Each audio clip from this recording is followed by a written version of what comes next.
Nanometre এটি কতটা ছোট তা কল্পনা করা কঠিন। মনে করো তোমার মাথার একটি চুলকে 100 কোটি বার ভাগ করে যতটুকু অংশ পাওয়া যাবে ততটুকু অংশ হবে 1 ন্যানোমিটার। এটি এতটা ক্ষুদ্র বা ছোট খালি চোখে দেখা সম্ভব নয়। এই ন্যানো টেকনোলজি যদি না থাকতো আমাদের একটি মোবাইল এবং কম্পিউটারের সাইজ হতো একটি রুমের সমান। এই ন্যানো প্রযুক্তির কারণেই আমরা কম্পিউটার এবং মোবাইল হাতের মুঠোয় নিয়ে ব্যবহার করতে পারছি। ন্যানো পার্টিকল ব্যবহার করে ওষুধ সরাসরি আক্রান্ত স্থানে পৌঁছানো যায়, যেমন ক্যান্সারের কোষে ওষুধ পৌঁছানোর জন্য বিশেষ ধরনের ন্যানো রোবট ব্যবহার করা হয়। ন্যানো প্রযুক্তি ব্যবহার করে রোগ নিয়ন্ত্রণ আরও দ্রুত ও নির্মূল করা সম্ভব, যেমন ন্যানো সেন্সর ব্যবহার করে শরীরে প্রোটিনের পরিমাণও নির্ধারণ করে। এই ন্যানো প্রযুক্তির ফলে প্রতিটি টিভি, মোবাইল, কম্পিউটারের প্রসেসরগুলোর আইসি ইন্টিগ্রেটেড সার্কিটে অতি ক্ষুদ্র জায়গায় কোটি কোটি সার্কিট ও ট্রানজিস্টর কানেকশন করা সম্ভব হয়েছে। ন্যানো টেকনোলজি এমন একটি বিজ্ঞান, প্রকৌশল এবং প্রযুক্তির যার সাধারণত 1 থেকে 100 ন্যানোমিটার স্কেলে পরিচালিত হয়ে থাকে। 1 মিটারের 100 কোটি ভাগের 1 ভাগকে 1 ন্যানোমিটার বলা হয়। এখন বর্তমান মোবাইল এবং কম্পিউটার প্রসেসরগুলোতে সবচেয়ে কম ন্যানোমিটার ব্যবহার করা হয়েছে, যেমন স্ন্যাপড্রাগন 8 Gen 3 প্রসেসরে 3 মিটারকে 300 কোটি বার ভাগ করে প্রসেস নোড 3 ন্যানোমিটার করা হয়েছে এবং এই প্রসেসরে 8টি করে 17 বিলিয়ন ট্রানজিস্টর কানেকশন করা সম্ভব হয়েছে। একবার কল্পনা করুন, ন্যানো প্রযুক্তির ফলে এত ছোট একটি প্রসেসরে 17 বিলিয়ন ট্রানজিস্টর বসানো সম্ভব হয়েছে, যা কম শক্তি ব্যবহার করে বেশি কার্যক্ষমতা দিতে পারে। এবং সেম ক্যাটাগরিতে Apple Bionic A18 Pro chip 3 nanometer, Intel Core i9 14 generation 7 nanometer, AMD Ryzen 9 4 ন্যানোমিটারে তৈরি করা হয়েছে। মানে ন্যানোমিটার যত কম হবে প্রসেসরের স্পিড তত বেশি হবে। ন্যানো প্রযুক্তির কারণে গেমিং পারফরমেন্স, ক্যামেরা পারফরমেন্স এবং আর্টিফিশিয়াল ইন্টেলিজেন্সেরও অনেক উন্নত হয়েছে। ন্যানো টেকনোলজি হলো এমন একটি প্রযুক্তি যা পদার্থের অতি ক্ষুদ্র কণা বা উপাদানের 1 থেকে 100 ন্যানোমিটার পরিমাপের ব্যবহার এবং নিয়ন্ত্রণ নিয়ে কাজ করে। এখানে ন্যানো শব্দটি এসেছে গ্রিক ন্যানোস থেকে, যার অর্থ ক্ষুদ্র বা ছোট। ন্যানোমিটার হলো মিটারের 1 বিলিয়ন ভাগের 1 ভাগ।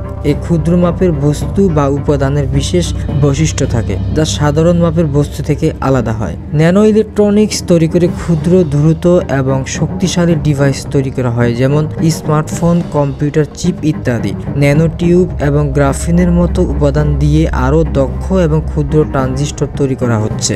সৌর প্যানেলের দক্ষতা বাড়াতে ন্যানো টেকনোলজি ব্যবহার করা হয়, যেখানে ন্যানো উপাদানগুলো আলোর বৃহত্তর অংশ শোষণ করতে পারে। ব্যাটারি প্রযুক্তিতে ন্যানো প্রযুক্তি ব্যবহার করা হচ্ছে, যার ব্যাটারির স্থায়িত্ব এবং শক্তি সঞ্চয় ক্ষমতা বাড়ায়। দূষণ নিয়ন্ত্রণে ন্যানো ফিল্টার ব্যবহার করে বাতাস ও পানিকে বিশুদ্ধ করা হয়। শিল্প কারখানার বর্জ্য পদার্থ পরিষ্কার করতে ন্যানো কণার ব্যবহার করা হয়, যা পরিবেশে ক্ষতি কমায়। প্রতিরক্ষা এবং নিরাপত্তা ন্যানো টেকনোলজির মাধ্যমে উন্নত সেন্সর এবং নজরদারি সরঞ্জাম তৈরি করা হচ্ছে, যা সামরিক এবং নিরাপত্তার ক্ষেত্রে ব্যবহৃত হচ্ছে।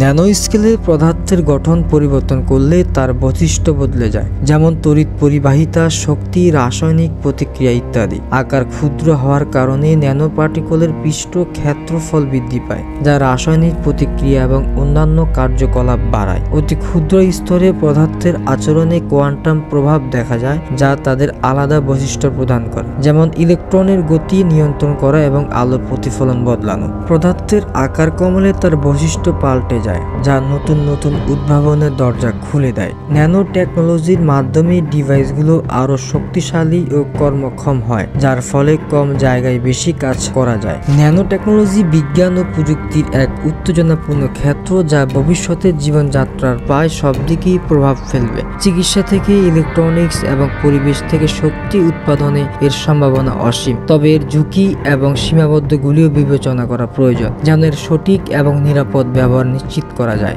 জ্বালানি ক্ষেত্রে জ্বালানি উৎসের বিকল্প হিসেবে বিভিন্ন ধরনের ফুয়েল তৈরির কাজে, যেমন হাইড্রোজেন আয়ন থেকে ফুয়েল, সৌরবিদ্যুৎ উৎপাদনের জন্য সৌরকোষ তৈরির কাজে ব্যবহৃত হয় ন্যানো টেকনোলজি। যোগাযোগ ক্ষেত্রে হালকা ওজনের ও কম জ্বালানির চাহিদা সম্পন্ন গাড়ি প্রস্তুতকরণে ন্যানো পার্টিকল গুরুত্বপূর্ণ ভূমিকা পালন করে। ন্যানো পার্টিকল পরিবেশ এবং মানবদেহে কি ধরনের প্রভাব ফেলতে পারে তা পুরোপুরি বোঝা এখনো সম্ভব হয়নি। ন্যানো পার্টিকলগুলি জীববিজ্ঞানের উপর কি ধরনের প্রভাব ফেলতে পারে তা নিয়ে আরো গবেষণা প্রয়োজন। ন্যানো টেকনোলজি এখন বেশ ব্যয়বহুল, তাই এর বাণিজ্যিক উৎপাদন এবং ব্যবহার কিছুটা সীমিত। পুরো ভিডিও দেখার জন্য সবাইকে ধন্যবাদ। সবাই সাবস্ক্রাইব এবং ফলো দিয়ে সাথেই থাকবেন। আল্লাহ হাফেজ।